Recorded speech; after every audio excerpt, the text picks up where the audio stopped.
Welcome to the Brilliantly Resilient podcast. What's your train wreck? Everyone has one. The question is, are you going to live there or are you just visiting? Let's check in with Mary Fran and Kristen to learn how to come through not broken, but brilliant.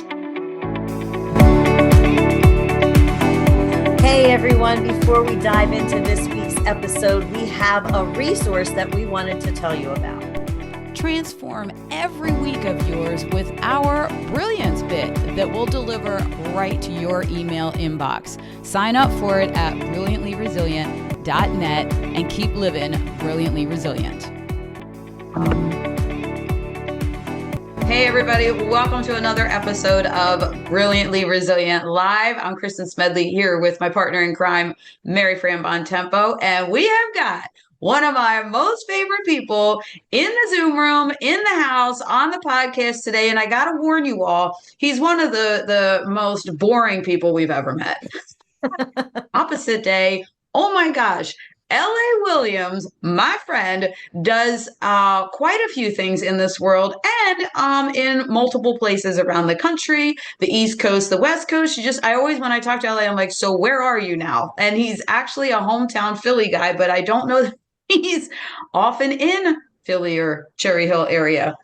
He's all over doing really cool things. So L.A. is the vice president of Dealer Synergy. He's licensed in personal finance. I have to actually read my notes for all the stuff that you do, LA. He's a podcast and radio show host, and the thing that always lands as the coolest, a production engineer with people you may have heard of some of them. Beyonce, Katy Perry, Dr. J. Like, really? LA is one of the most coolest guests we have ever had on the podcast. What's up, LA? How are you? Hey, I am pumped up, fired up, super excited to be here with the team here. Man, doing stuff brilliantly, man. This is super cool, man. I have to, okay, there's a bazillion things that we could talk about. And we're going to get into LA's journey and how he got into all this. But I have to say, I forget, I don't even remember when, was it maybe during the pandemic, LA, that you reached out to me and said, oh my God, I just heard your TED Talk. You remind me so much of my mom. Yeah. Wah, wah, wah. I was like, well, wow, we're going to be great friends. So then we got to talking, and now we've known each other a few years, and we just were able to do a live event together in Florida. Yes. What was that, back in the fall or the summer? Mm-hmm. And all this time we've known each other. We leave the event, we go out to the car and find out we have the same birthday. Yes, that was phenomenal. Gosh. I was like, I knew it was something that was connecting us. Absolutely. But so I remember the day because I was actually teaching at a dealership in Virginia, like Leesburg, Virginia, or something like that. And no, I wasn't there. But anyway, I don't know why I was on Twitter looking at something and a clip of your TED Talk popped up, and I was like, oh my gosh, let me go and look this up. And I looked it up, and sometimes you get just inspired. I said, I have to find a way to get in contact with her. So I don't know if I just messaged you real quick, but I just knew in and of that moment, I just did a podcast with Ms. Nadine Vogel. She is the CEO of Springboard Consulting, Global Consulting. And we just had her on the radio show, and she's, all about disabilities and all kind of cool stuff. And I was like, oh, this will be a perfect match. I got to find a way to connect. And then plus on top of that, you reminded me of my mom. You know what I'm saying? My mom my mom had me at 19. In there again. I'm like, hey, my mom had me at 19. She is young and spunky. She's great. Like, everybody knows that she's fun. She's the life of the party and everything. But just some of the emotions that you were going through, I was like, I know my mom, she felt that way at some point in time with me being totally blind. So that's the point that I wanted to just make to our listeners who don't know this. We forgot that part. The reason that she reminded you of your mom is because you are not sighted as well. And I'm sure that a lot of the things that she talked about, your mom went through. Exactly. 100%. So, just from the emotions of not knowing how to handle it, to, sometimes us as the kids grow up and we say things should be a certain way, right? I'm sure her kids said, no, Mom, it's supposed to be like this. And you're like, okay, I'm listening to a 4-year-old, right? But it is what it is, right? That's how the game go. And so, I totally felt exactly where she was coming from during her TED Talk. Y'all got to make sure y'all link that or something like that because it's fire. I want to dive into this a little bit now that we've revealed the big reveal that LA and I connected because he is totally blind, and I had done my TED talk about changing my perception of blindness, which is a key element that we talk about in being brilliantly resilient is how you look at your challenges. LA is also one of only 6 people featured in my upcoming children's book, What I Can Be Is Up to Me. And in that book, and LA, I was hoping you could kind of deep dive on this a little bit. The book, the premise is all about believing in yourself no matter what the world says about you. So what I would love for you to dive into here is no matter what the world expects or says or labels or biases, as folks are listening and are recalling that long list of things that you do in the world that people would not expect. Let's talk about that for a hot second here, about expectations and bouncing back from people's biases. Yeah, absolutely. I mean, and that thing started for me as a kid. Like, it didn't really matter what my situation was. I lost my sight at the age of 3 due to having glaucoma. So on my 3rd birthday, I had my 12th surgery and lost my sight completely, right? And I'm not saying that to get any kind of pity. The reason I'm sharing is because, growing up, I wanted to be able to do all the stuff all the other kids did. You see what I'm saying? I didn't want nobody putting no limits on me and telling me what I could and could not do. It was other kids that was outside riding their bike. Man, I wanted to ride my bike too. So what? I can't see. You know what I'm saying? It was other kids that was in the house playing video games and all kind of stuff. I wanted to play video games too. Like, I don't feel like nobody should be putting no limits on me based off what they think I can and cannot do. I am the one who is going to set whatever bar it is that I'm gonna have in my life, right? And I just don't put limits on myself. I believe that. Listen, I told a friend of mine, listen, I can do anything you can do except see, right? That's the only real limitation in my life. It doesn't make, because I think there's multiple ways to do everything in life, and all I got to do is just figure out the alternate way. And so it really doesn't matter what you think I can and cannot do. I understand, after growing and things like that, that's personal limitations that other people have on themselves, right? They think that if they were in my situation, that they wouldn't be able to do it. And so they automatically tell me that I wouldn't be able to do it. But I understand that their words mean nothing to me, right? You know what I'm saying? And I'm not even saying that to be, degrading or how to bring anyone down. I'm just saying that I know that that's what they think about them, but they don't got to think that about me. As a matter of fact, it's better when I let them know, hey, I totally understand where you're coming from. Let me show you why that is incorrect, right? And I ain't even going to tell you why. I'm just going to show you why. I've got so many stories about, people trying to place a limit in front of me and me just taking the limit and just gently removing it and throwing it to the side, right? Because I think that is what we all have to do as people if we're going to really accomplish all our goals and dreams. So that's what I say. I have to say the thing that I really love about this is this idea of showing people, because we all know what the words are. We all know the words. We all know what everybody, says. But after a while, it falls on deaf ears. It just becomes words like the Charlie Brown teacher at the school, wah, wah, wah, wah, wah, wah. That's all people hear. But when you can show them that there are other ways to do things and you just have to figure out your way. That was one of the things I just wrote down, by the way. That's a brilliant spit right there. There are multiple ways to do things and you just had to figure out your way and then show everybody. You don't have to say a word. Yeah, you never lied. It's absolutely the truth. So many times, I think, as a matter of fact, I remember a time in college where I was working on a project and they were like, well, LA, you really need to be able to see to do this one particular thing. And I was just like, I didn't want to interrupt the class in order to kind of get them, to let them know I could do stuff. How come I'm not able to put this in here right now? I'm trying to plug my iPad up because it's not going to want to die. All right, there we go. All right, yeah. So I remember when I was in that class and they were like, oh, LA, you really need, because we were editing dialogue or something like that. And I was just like, all right, they basically skipped my turn, okay? But there were 11 people in the class. So once the other 10 people went their turn, there was still more time left. And so I was like, okay, my turn now. And they were like, all right, well, if you think you can, and I just went and started, I grabbed the keyboard, it was a wireless keyboard, and I started editing the dialogue using keyboard shortcuts. And then to put matters, make it even worse, I went back and edited other people's dialogue that I felt like wasn't done well enough. And I just did it all using keyboard shortcuts. And then after I was done, I turned to the little lab instructor and I was like, you still think I can't do it? I love it. I love it. I can be theatrical, so it's a key element, though, in terms of living brilliantly resilient, being successful, thriving in a world that isn't built for maybe the challenge that you're facing. It's those tools. You're talking about a very specific tool of blindness, the keyboard shortcuts, the screen readers, I know for me, way back when 23 years ago, when I entered into the blindness world, with the first people I ever met that were blind were my own kids. Right. I didn't know about the tools to work with that challenge. And once I did know about the tools, I was able to, that's when Michael schooled me on, hey, get out of my way.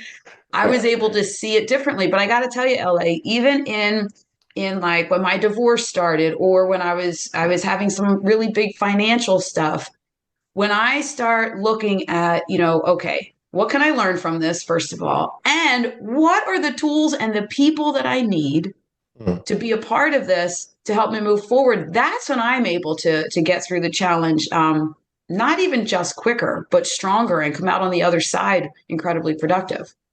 Yeah, I got you. It's so interesting that you say that, because now that you're talking, I'm thinking, who introduced my mother to Overbrook School for the Blind or OEC? That's why I think sometimes she should be featured on these type of podcasts, because I feel like I just want to call it like, Mom, how did you get that information? Because I don't know if there was anyone to really break all that stuff down to her. I don't know how she got the information that I should go to these schools and preschool and kindergarten and all that kind of stuff. I really don't know, right? That's a good story. I'll have it for you on the next podcast, right? But you're absolutely right. It's like, where do you go when you want to succeed in a certain area, but if you've never been exposed to it before?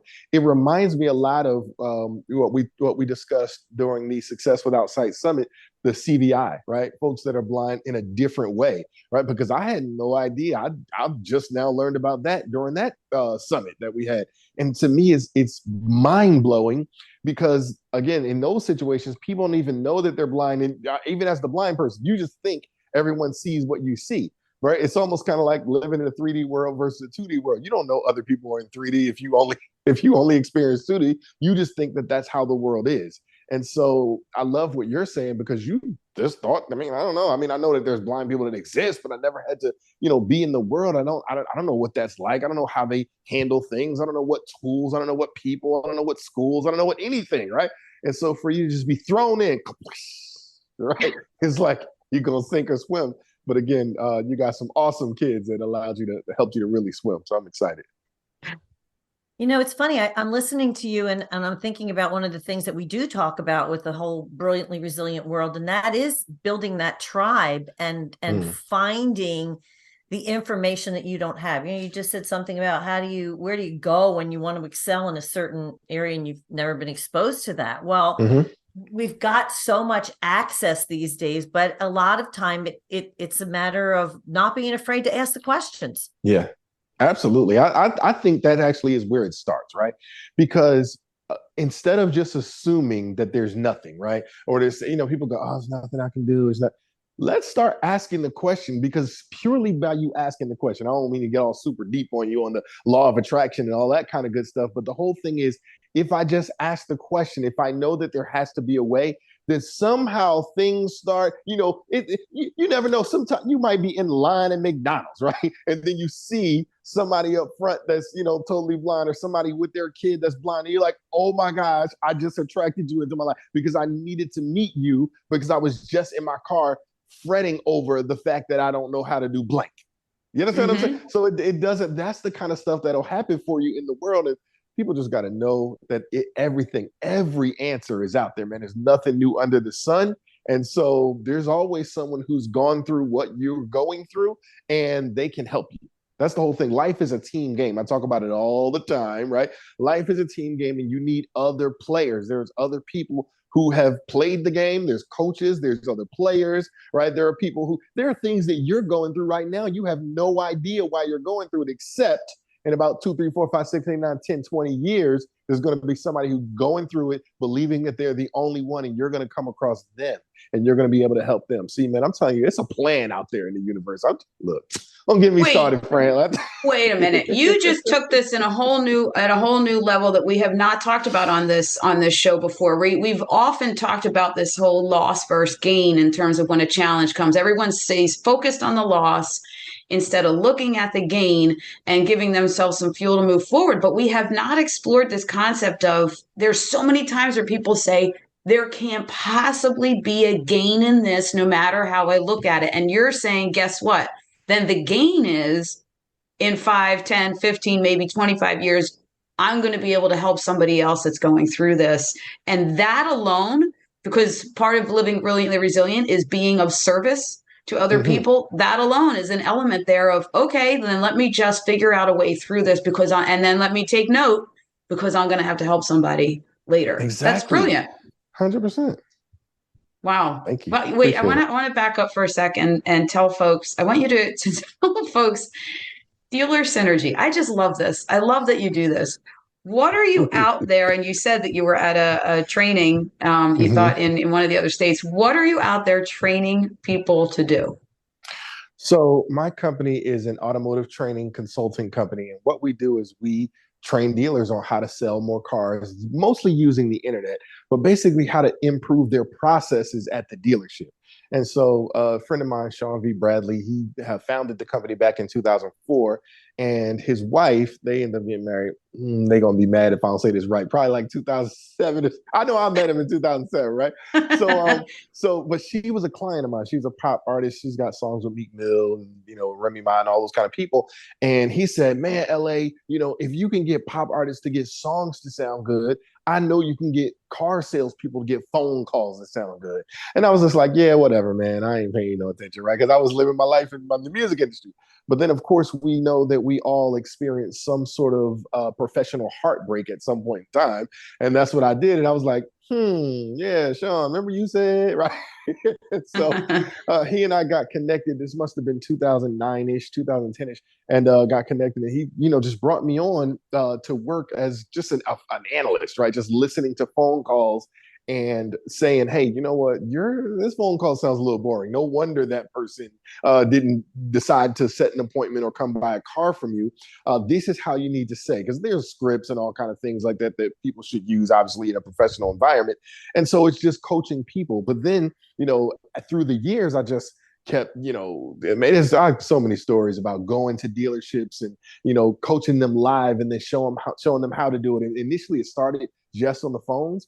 But I mean, you got to grow from that at some point, and I did. And now I coach managers and even salespeople. I've sold cars. I've coached folks on how to sell the car properly, because it's all about a proper customer engagement. And so basically, that's what we do. We're really helping folks. And throughout the years, I just kept getting promoted, and to the point now where I have partial ownership in the company and the vice president. So, well, the reason I wanted to point this out to folks is that you are working in the car industry, the automobile, and this is where it like really puts the laser focus on our implicit biases, right?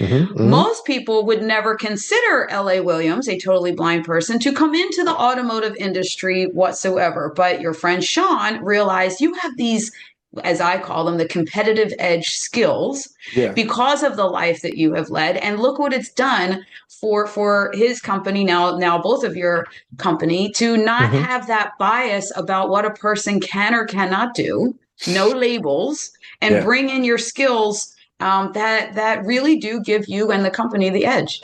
Yeah, you're absolutely right. And he talks about it all the time. He's like, there's got to be one of the most incredible things to happen for his company, because again, it removes the biases, right? It's like, hey, listen, if you have a talent, if you have a skill, if you have something that we can use to help the overall market, let's go out there and do it, right? And let's not place any, like you talked about, limits. I mean, right now, I just finished coaching, and he's going to speak with me at National Automobiles Dealers Association show in February of next year, right, 2024.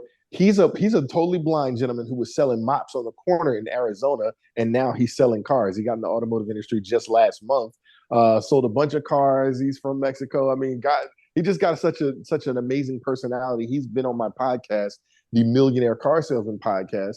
And I was just talking to him yesterday, right? He's actually in Mexico right now doing something with his wife. But again, we're going to speak. We're going to have that conversation because I'm like, hey, remember the last time, and I think you remember when I did this in 2022, I spoke at NADA and I talked about the business benefits of hiring people with disabilities, right? That was the exact talk that I gave. Well, I'm saying I'm actually going to shoot this video. As soon as I'm done doing this, I'm going to go shoot a video that talks about it. I'm going to say, hey, this time, I told y'all that last time. This time I'm going to bring a friend, right? And this gentleman is totally blind and he's killing the game, selling cars, right? And again, it's not only what's great for him, but what is it doing for the other 4 or 5 salespeople who are watching him? They used to do their thing, selling their little 8, 9, 10 cars, but then here come this guy doing his thing. So man, they get real competitive. They go, wait a minute. If he can do that without having all 5 of his senses, what can I do? Let me stop being lazy. Let me get on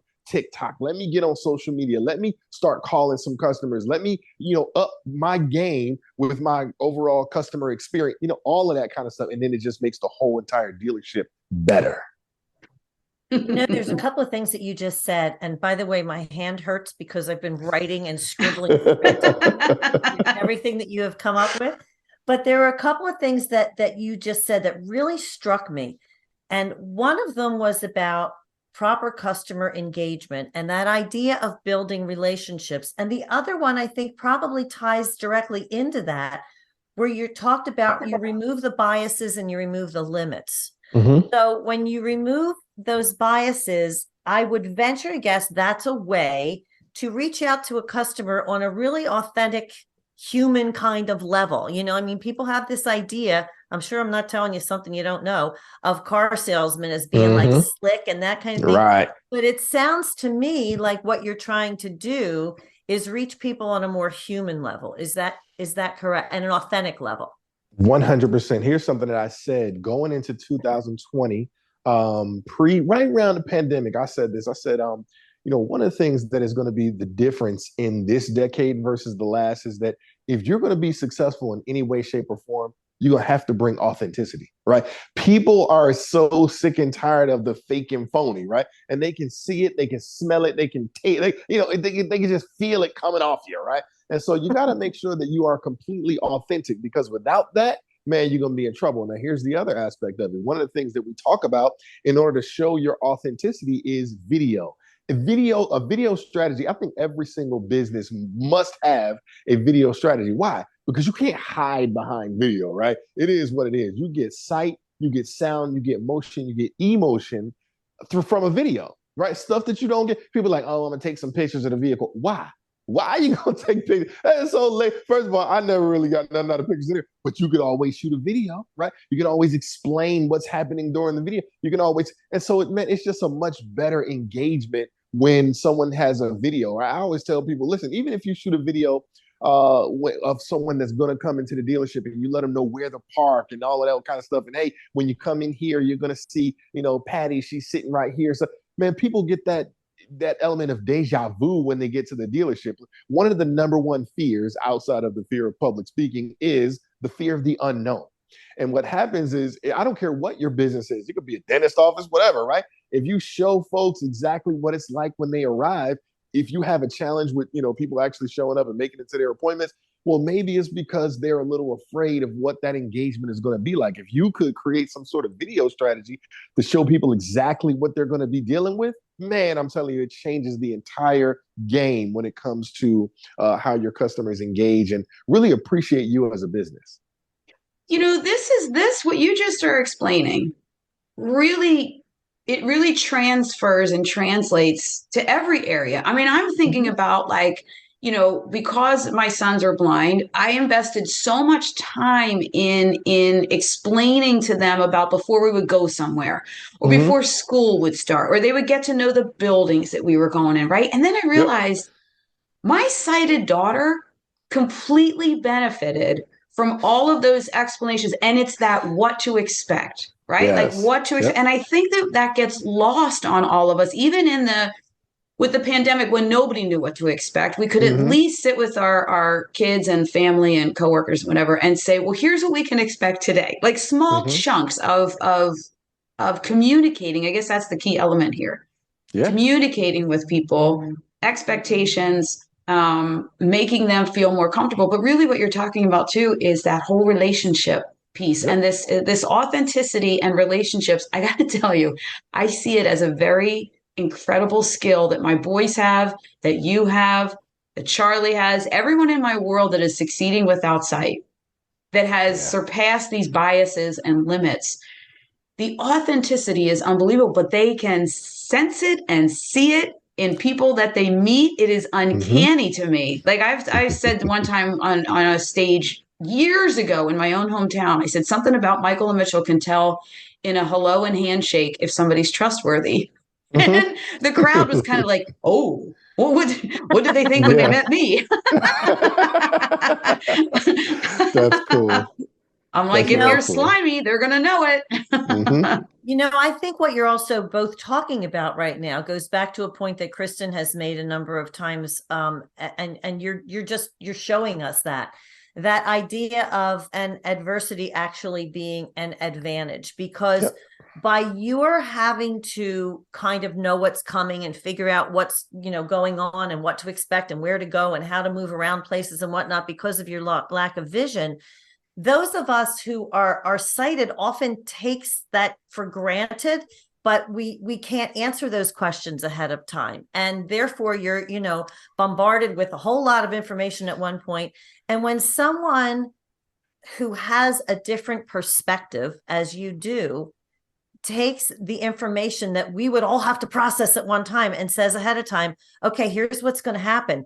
I just automatically feel myself relaxing when somebody lets me know, okay, here's what you're going to have to deal with. And you do that naturally, but now you have taken that and turned it into a way to make it an advantage in a business. And that's what we talk about being brilliant. Oh man, I definitely appreciate it. And I call it Adversity University, right? So many people don't want to go to Adversity University. However, it is one of the best places, right? If you really want to learn about life, right? We got to make sure that we go through it. You want to, basically pass with flying colors, right? And that doesn't mean it's going to be any easy classes. As a matter of fact, most of them are extremely difficult. That's why it's called that, right? And so, 100%, I think that we got to go out and do that. And here's the thing. I think that we just have to have that consideration for each other as human beings. One of the most annoying things, right, is when someone thinks that I'm quote unquote normal or I have sight, they'll treat me a certain way. But then when I feel like they figure out that I'm blind, it's like, oh, now all of a sudden they got all this extra patience. Well, damn it, why didn't they have those extra patience with any human being? You understand what I'm saying? Just because I'm, tall or short or whatever, what I'm saying? Just any aspect, just because I'm another human being, why not have that level of patience? Because if we did that, man, I believe we could absolutely change the world.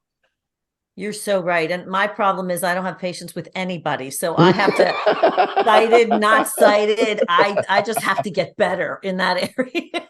Yeah, because as you just said, we want somebody to have patience with us. Right. Right. And so the whole do unto others as you would have them do unto you. Right. And so, listen, don't rush me along because you wouldn't want me to rush you along. Right. Don't do anything to me that you wouldn't want to have done to yourself, or even if it's not you specifically, maybe your grandmother. Right. Maybe you want somebody to treat your grandmother or your daughter or your husband or your son. You want people to treat your family member a certain type of way. So why not just treat each other that way anyway? Wait, I got to bring up this story because it's so funny that it falls right into this. Having patience with people. I experienced LA trying his very best to have patience with the car reservation guy, the rental car guy. I think he was in Texas. He calls me. He's like, Kristen, I got to tell you, I'm trying to rent this car. And he's in front of the guy at the counter. He's like, I'm trying to rent this car for my wife and I guess she was getting the bags for them. They're not giving it to me because I'm a blind guy, right? And he's like, can you imagine this guy? And he's telling me the whole, and then after he's, LA is like calmly and hilariously telling me what's happening. He goes, oh, how about that? he suddenly has a car for me. He's like, I'm on the phone with Kristen Smedley. I'm like, he doesn't know who Kristen Smedley is. He's like, that's okay. I'm on the phone with Kristen Smedley. It was hilarious. And it's frustrating. And I was like, we could have, if that was me, my head probably would have exploded. I would have lost my mind. And LA's just like, I'm making a call here. And it was so funny. They're probably still going, who's Kristen Smedley? But as he's telling me what happened, it was very clear to the guy that he was being a wacko, and then finally end up giving him the car. But it was it was one of the funniest practices in patience I have ever had. But I also want to ask you this. Especially in Thriving Blind Academy, where we are working with lots of folks that we're trying to show them the adversity is an advantage. We talk, so many of the mentors that are succeeding with Outsight talk about having a plan A, a plan B, and a lot of times a plan C. And I actually see that as one of the biggest advantages of people that do face adversity and people that have learned to live brilliantly resilient, is that we realize going into things, it doesn't always work out. But if you have a plan B, you don't get so upset and stuck that plan A didn't work out. Agree? Yeah, absolutely. Here's the thing. So I just talked to my son about this recently.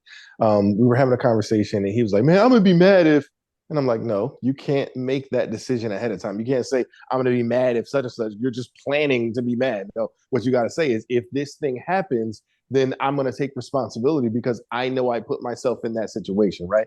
And so what we got to do is, hey, if this thing happens, then I'm gonna do this particular thing. Now, if that doesn't work, then I'll have to likely go in this direction. I'll test this out and see if it works. Right? You got to kind of have those levels of what you're going to do, and most people do it. How many times have any of us? Well, and if this happens, I'm gonna be mad. If somebody say one more, you're pre-planning a negative experience for yourself. Makes zero sense to me, right? And I ain't gonna act like I ain't never done it before. I'm sure I have. And I would hope that I have someone to coach me and go, LA, you can't plan to be upset if a particular thing happens. But I do try to be mindful, again, of following the advice that I give. I'd say it to my son, and it's still so clear to me when he said it. And I'm like, no, this is a moment that I have to coach him and help him understand that he can't make a decision like that ahead of time. So I totally agree with you. That's just brilliant, because I mean, so often we talk about, in Brilliantly Resilient, we talk about not being married to an outcome because you just don't know. You set a plan in motion, but so many people not only have the outcome in their mind, but the reaction that they're going to have, as you just said, because it's usually a negative outcome, right? I mean, it's just madness. It's absolute madness. So to your point, don't plan on being mad, but maybe also don't necessarily plan on that thing happening that you want. And what are you going to do if it doesn't? Yep. Yeah. Well, we should always have the plan that things are going to happen positively. And listen, I personally struggle with this, but I have such an imagination, right? And there will be times where I'll just imagine stuff that, have 0.0001 chance of happening. And I'll play the whole scene out and everything like that. One of the things I think is pretty cool about that is Shonda Rhimes. She writes a lot. If you guys don't know who she is, look her up, right? But, she talks about how she, allows that very idea of things playing out crazily to her. And she just makes moves out of it and just pays her a whole lot of money, right? And so just because that's not my profession, and I would have to really develop myself if I wanted to write some stuff. And like I said, some of the stuff that goes on in my head, I don't know. People would be like, wow. Right? But again, I do, and then I have to tell myself, LA, first of all, you don't want that situation to happen, so why are you imagining it? And then number two, the likelihood of it happening, you don't even need to create a plan for that. I promise you, LA, this plus this plus this is not going to happen. Well, that's like, Mary Fran often says about when things happen, or when your brain starts to spiral with imagining all these things. The question is it true? Is that true that's even happening right now? Is it true that it's even possible? Like, come on. Yeah, right. And that's why we got to stop ourselves within 17 seconds, right? Because it takes 17 seconds for a thought seed to begin to germinate, right?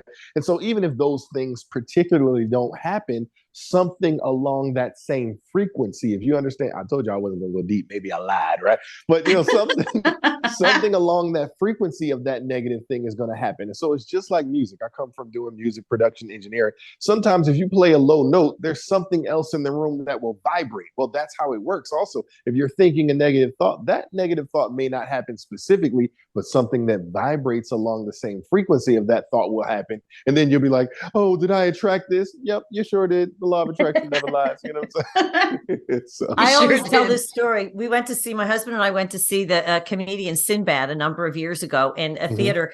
And, theater seats they're right on top of each other and you're squished. And we hate sitting in the middle, but we were in the middle and the seat next to me was empty. And I was like, oh, this is going to be great. It's an empty seat. But because I was a negative Nancy at the time, I was like, oh, who am I kidding? Somebody's going to come down this aisle and they're going to be huge and they're going to sit right next to me. That is exactly what happened. Exactly. So, to your point, I love this 17 seconds bit. I always talk about the 15-minute master, just take like 15 minutes at a time. But this is genius. This 17 seconds, put up the stop sign and redirect, take another path.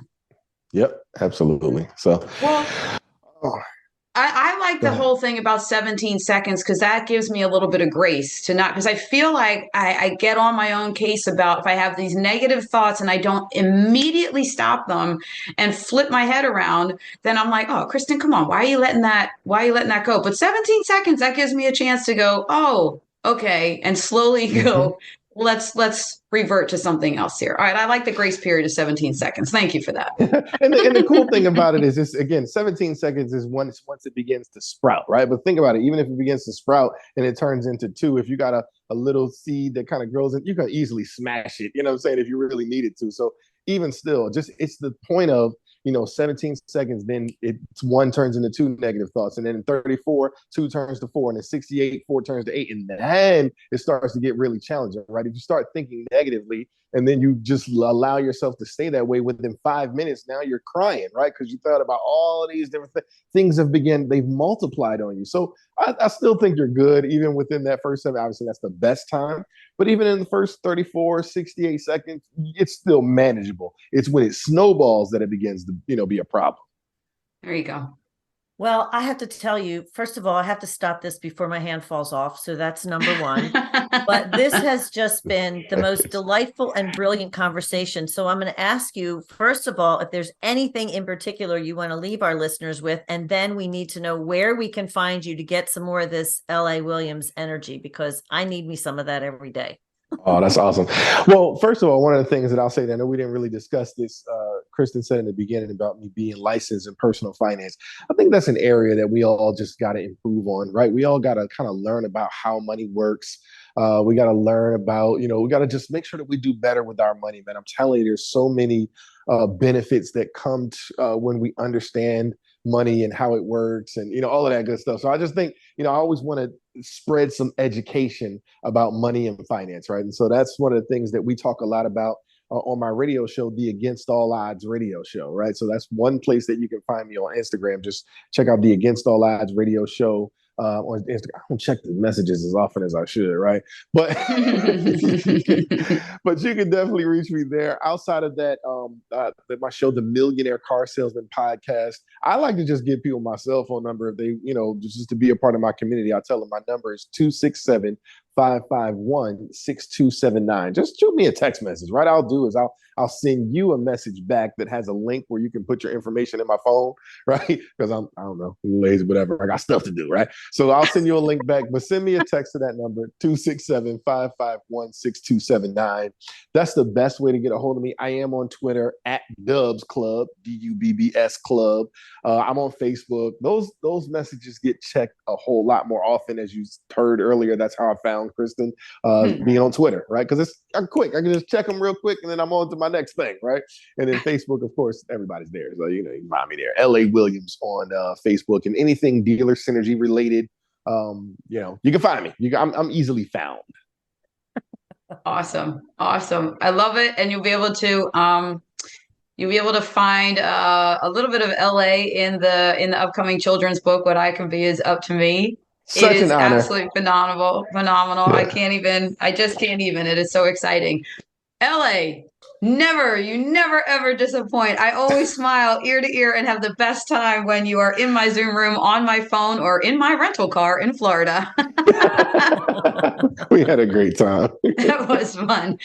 Thanks everybody for tuning in. If you need even more steps to get Brilliantly Resilient, just go to brilliantlyresilient.net and sign up for our Brilliance Bit, where LA will be featured in a few weeks when this episode is released. We deliver a less than 1 minute read to your email inbox once a week to help keep you living brilliantly resilient. We'll see y'all next time.